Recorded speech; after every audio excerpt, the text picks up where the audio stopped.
safety and disaster risk reduction in schools. Now this could have to come at a more opportune time.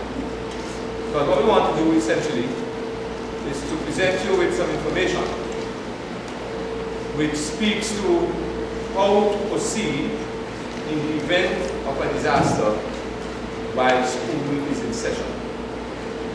That's the operative term. But disasters occur all the time. What happens if there is a disaster of a particular kind while school is in session? So the Ministry of Education has a source of funds to be able to conduct a series of workshops, a lot of which will be held during this month, one or two which have to be postponed because or delayed because of the elections.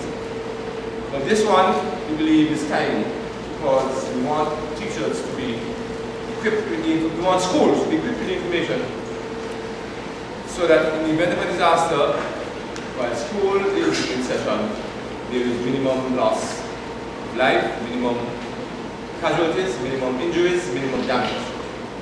All of us are fully aware that our colleagues in Haiti at the moment are suffering extreme pain and anguish because of a devastating earthquake, which has caused misery multiplied to that whole country. I was in Haiti the other day, and I could see poverty and smell it and feel it. It was very palpable as I walked the streets of Port-au-Prince.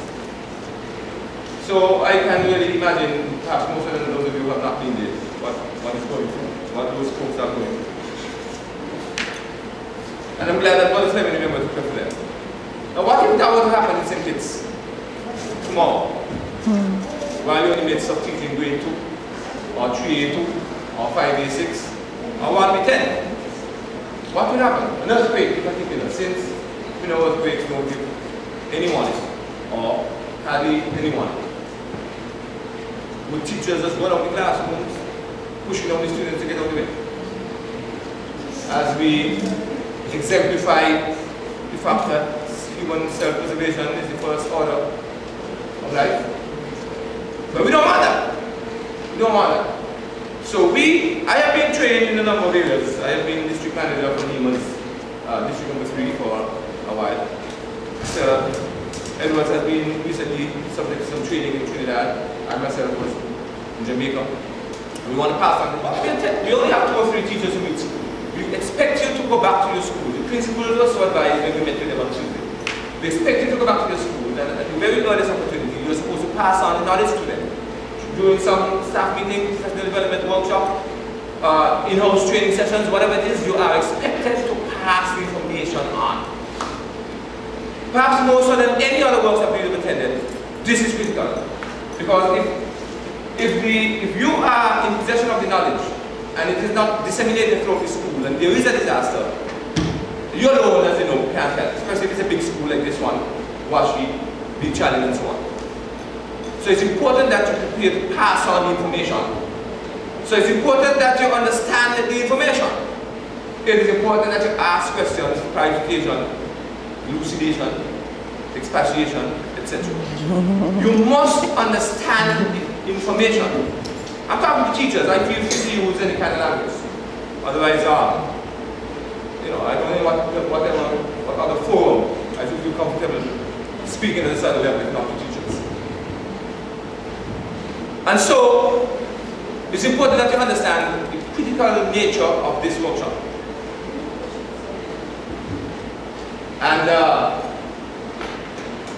we want you to understand that the lives of students and of your colleagues will depend on you.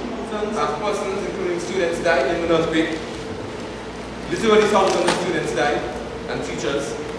In Haiti, schools have gone, students have gone. And there's nothing that says it can't happen here. If you can give me some information that suggests that it can't or it won't happen here, I'll be happy. But it can happen even as we speak. And that is the nature of things, and we know when we get closer to, as time progresses, these events will occur more and more often because we also believe in the bad responses. So we want to ensure that you get this information, go back to your school, just pass it on. Of course, we're going to end up having drills. All this is part of the entire exercise. We're going to be having simulation drills and exercises so that you know what to do in the event of a disaster.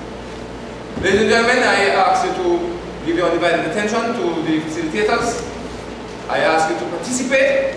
I ask you to take this serious and go back to your schools ready to go, ready to go, concerned as you should be for your teacher about the safety and welfare of your students. Because the idea is that what you're going to learn today in this workshop will be used to save lives if something untoward were to happen in our school while school is going on.